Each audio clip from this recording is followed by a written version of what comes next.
Hello दोस्तों, welcome to ASF academy. मैं हरिओम सूर्यवंशी आज लेके आया हूँ एक और नया टॉपिक। आइए इस टॉपिक के बारे में जानते हैं। वही हमारा पुराना पिछला 5वां चैप्टर चल रहा है विज्ञान का, जिसमें इस बार हमारा टॉपिक है मनुष्य का उत्सर्जन तंत्र। तो उत्सर्जन तंत्र पढ़ने से पहले हम समझेंगे उत्सर्जन होता क्या है। क्या है, मनुष्य के शरीर में विभिन्न प्रकार की उपापचय क्रियाएं चलती रहती हैं, विभिन्न प्रकार की, जैसे पाचन हो रहा है, श्वसन क्रिया हो रही है, अवशोषण हो रहा है, विभिन्न प्रकार की क्रियाएं चलती रहती हैं। इनके फलस्वरूप होता क्या है, हमारे शरीर में बहुत आवश्यक पदार्थों का क्या हो जाता है, निर्माण हो जाता है। साथ ही साथ जो आवश्यक पदार्थ बनते हैं वो हमारे रक्त के द्वारा क्या कर लिए जाते हैं, अवशोषित कर लिए जाते हैं। उसके अलावा हमारे शरीर में कुछ अपशिष्ट पदार्थ भी बनते हैं, क्योंकि उपापचय क्रियाएं हो रही हैं तो अच्छे पदार्थ बनेंगे, तो उनके साथ साथ कुछ बुरे पदार्थ भी बनेंगे, मतलब अपशिष्ट पदार्थ बनते हैं। उन अपशिष्ट पदार्थों को शरीर से बाहर निकालना ही क्या कहलाता है, उत्सर्जन। मतलब मनुष्य के शरीर में बने हुए अपशिष्ट पदार्थों को शरीर से बाहर निकालने की क्रिया क्या कहलाती है, हमारी उत्सर्जन कहलाती है। और इस उत्सर्जन की क्रिया में हमारे शरीर में मुख्य रूप से काम कौन करते हैं, हमारे वृक्क। वृक्क मतलब क्या होता है, हमारी किडनी। ठीक है, वृक्क मतलब किडनी, यह क्या करती है, हमारे उत्सर्जन में महत्वपूर्ण भूमिका निभाती है। आइए आज हम इसी की संरचना के बारे में पढ़ेंगे, मतलब मनुष्य का उत्सर्जन तंत्र किस प्रकार से होता है, किस प्रकार का होता है। ठीक है, इसके बारे में हम जानेंगे। मनुष्य का उत्सर्जन तंत्र बनाते हैं। मनुष्य के उत्सर्जन तंत्र में बनाने के लिए हमें कुछ नहीं, बहुत सिंपल सा डायग्राम होता है मनुष्य का उत्सर्जन तंत्र बनाने के लिए।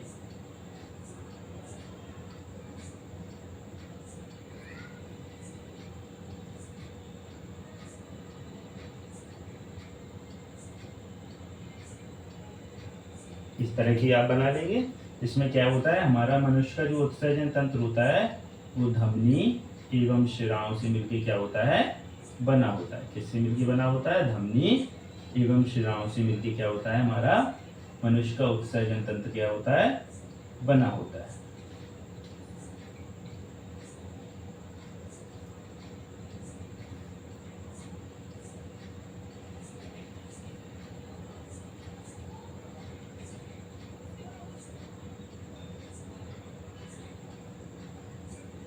हमारी क्या है, धमनी और शिराओं की संरचना बनके तैयार हो गई है। ठीक है,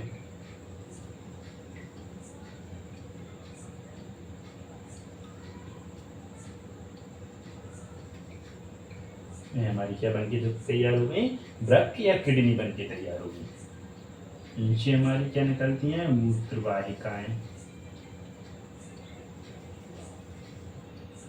क्या निकलती हैं, मूत्र वाहिकाएं।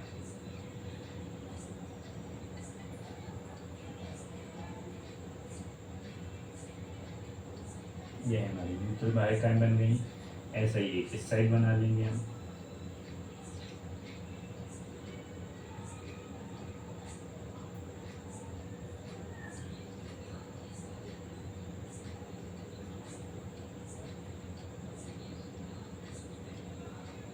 ठीक है, यहाँ पे हम क्या बना देंगे, मूत्राशय।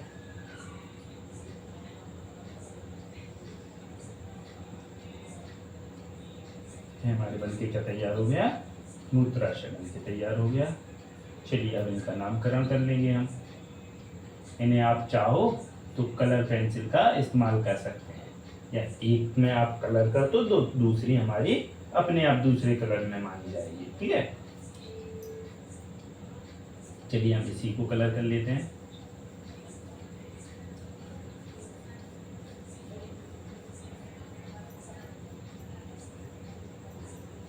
आप कोई सा भी पेन इस्तेमाल कर सकते हैं।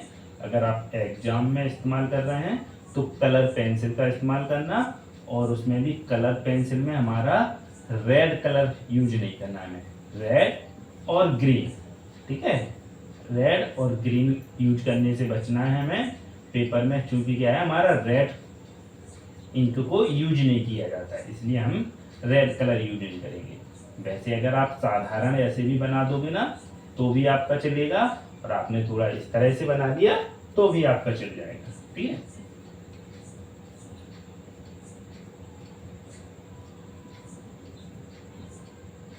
ठीक है। अगर इसके ऊपर आप बनाने चाहो तो इसके ऊपर हमारी क्या पाई जाती हैं, अधिवृक्क ग्रंथियां पाई जाती है। ठीक है, क्या पाई जाएंगी, हमारी एड्रीनल ग्रंथियां। ठीक है, ये हमारी क्या हो गई, एड्रीनल ग्रंथि।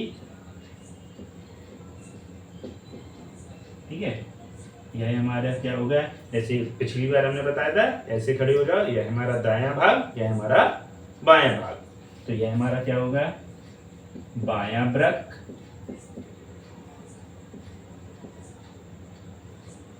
यह इस साइड क्या हो जाएगा हमारा दायां वृक्क,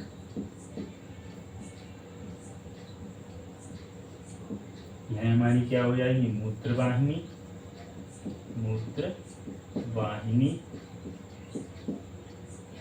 यह हमारा क्या हो जाएगा मूत्राशय, मूत्राशय, यह हमारा क्या हो जाएगा शिरा, बायां सिरा या सिरा अकेला लिख लो आप, शिरा, और यह हमारी क्या हो जाएगी धमनी,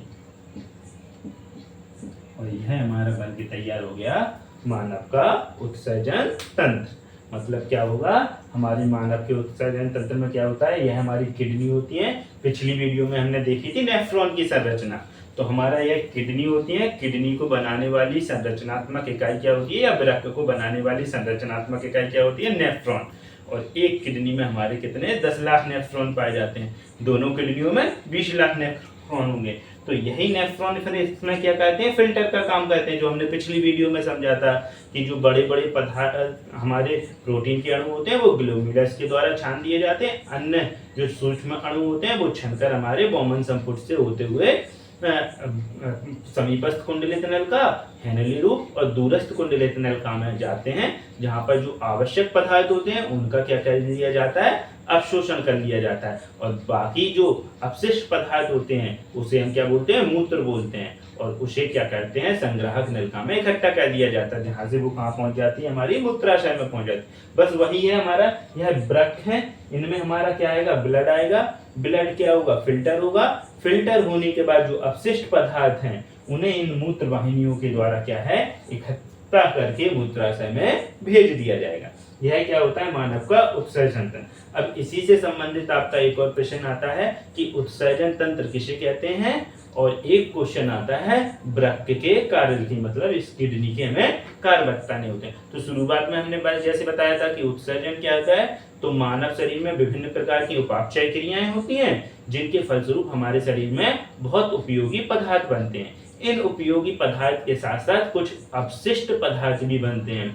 इन अपशिष्ट पदार्थों को शरीर से बाहर निकालने की क्रिया हमारी क्या कहलाती है, उत्सर्जन कहलाती है। मतलब अगर हमारे शरीर में अपशिष्ट पदार्थ रह जाएंगे तो हम क्या है, बीमार हो जाएंगे। इसलिए इन हानिकारक पदार्थों को क्या होता है, शरीर से बाहर निकालना जरूरी होता है। वो किसके माध्यम से होता है, हमारा उत्सर्जन के माध्यम से। अब इसमें ही हम देखेंगे कि हमारा वृक्क या किडनी के क्या कार्य होते हैं। देखो, तो सबसे पहले आपको यह पता चला, यह फिल्टर करने का कार्य करती है, मतलब रक्त में आई हुई अशुद्धियों को छान देती है और अलग कर देती है। उसके अलावा जो हमारी किडनी होती है वो क्या करती है, हमारे मनुष्य के शरीर के अंदर जो जल पाया जाता है उस जल की मात्रा को नियंत्रित करने का कार्य करते हैं। जैसे मनुष्य के शरीर में बहुत ज्यादा मात्रा में हम पानी पीते हैं, तो हम जब ज्यादा मात्रा में पानी पीते हैं तो ज्यादा टॉयलेट जाते हैं। तो यह वृक्क क्या कहते हैं, अगर हमने कम पानी पिया है तो हम टॉयलेट कम जाएंगे, मतलब हमारे शरीर में जल को क्या है, अवशोषित कर लेंगे, बचा के रखेंगे। और जब हम ज्यादा पानी पीते हैं तो उसका ज्यादा उत्सर्जन कर देते हैं, मतलब उसे शरीर से बाहर निकालना। मतलब ये देखा जाए तो वृक्क क्या करेगा, हमारे शरीर में जल के संतुलन को बनाए रखने में क्या करेगा, हमारी मदद करे।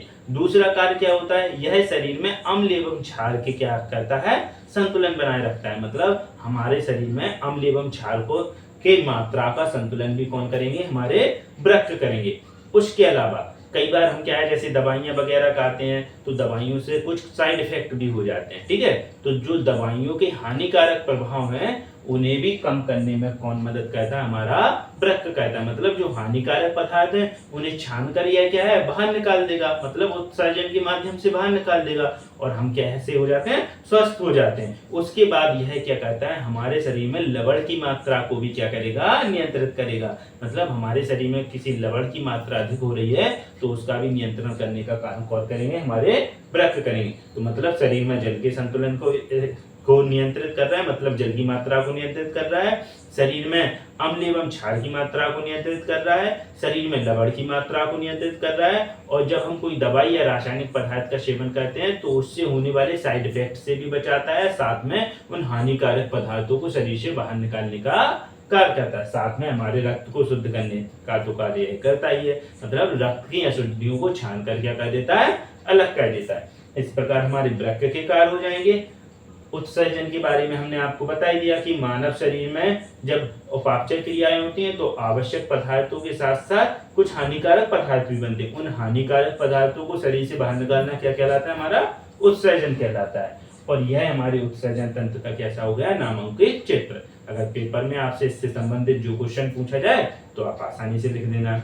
अगर इसको मैं आपको कुछ भी समझ में नहीं आया हो या इसे में आपको जो भी दिक्कत आ रही हो, आप कमेंट करना। नेक्स्ट वीडियो में हम आपको या नेक्स्ट क्लास में उसके लिए आपका समाधान कर देंगे। ठीक है, मिलते हैं नेक्स्ट क्लास में। नमस्कार।